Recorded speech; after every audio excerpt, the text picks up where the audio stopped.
Mapagpalang umaga at mabiyayang umaga sa inyo mga bebs, sa mga shoutout dyan, sa mga nag-celebrate ngayon at mga nasa sementeryo pa rin ngayon na hindi nakadalaw nung nakaraan. Kami ay tapos na.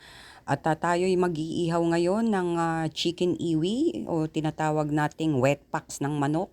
At itong super jumbo hotdog para sa pandagdag ulam ko dahil meron na akong ginisang munggo na tira kahapon pero kakaunti na lang. So kaya nagluto tayo ng ganyan. Kahapon ko pa minarinate yung wet packs na yan. At tuwan-tuwa ako dito kasi sa i-flex ko lang sa inyo itong electric griller na nabili ko. Ito po pwedeng pang indoor, pang outdoor kasi katulad niya no, makulimlim ang panahon. Tapos gusto mong mag-ihaw, tapos hassle magpabaga ng uling. Tapos habang pinapaypayan mo, iiyak-iyak ka pa at lumuluha ka.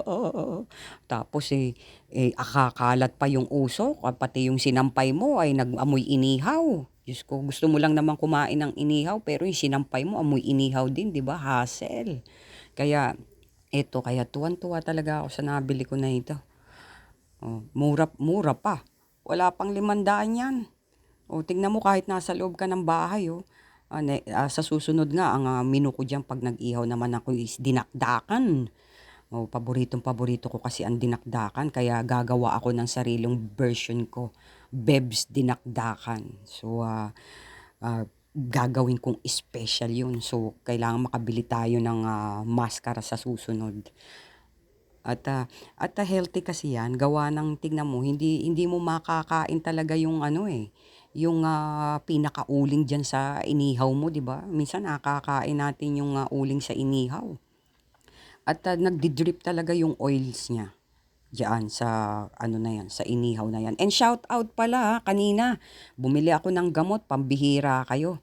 Walang katao-tao, dalawa lang ang customer ninyo. Diyan sa drugstore na yan, di ko nasasabihin ng pangalan dahil ayoko nga mapahiya ka. Dahil wala ka namang ginagawa, lumabas ka sa ewan ko sa yung hindi ko alam kung anong ginagawa mo, nakikipagdaldalan ka dyan sa security guard ninyo. Nandun ako, bibili ako, walang nag-a-assist sa akin. Palakad-lakad lang yung iba, pambihira kayo. Diyos ko po, nanggigig kung hindi ka masaya sa trabaho mo, abay umalis ka na riyan. Sa bahay ka na lang magkuya-kuyakoy dahil hindi mo deserve na magkaroon ng sweldo. So yun lang. At ayan na perfect ang pagkakaluto. Nagagalit na naman si Bebs. Ang aga-aga high blood na naman ako. Buti na lang may inihaw at medyo kakalma ako nito. And shout out din dyan kanina yung kami ay bumabiyahe. Ay grabe naman ang usok ninyo dyan sa sasakyan ninyo. Minsan i-check nyo para kayong nagbe-vape. Pambihira ang itim-itim ng usok. Nakakadagdag kayo sa perwisyo sa climate change. Kaya minsan dapat alamin nyo rin kung ang sasakyan nyo ba ay nangingitim na ang usok. Diyos ko, parang sinusunog na yung makina nyo niyan.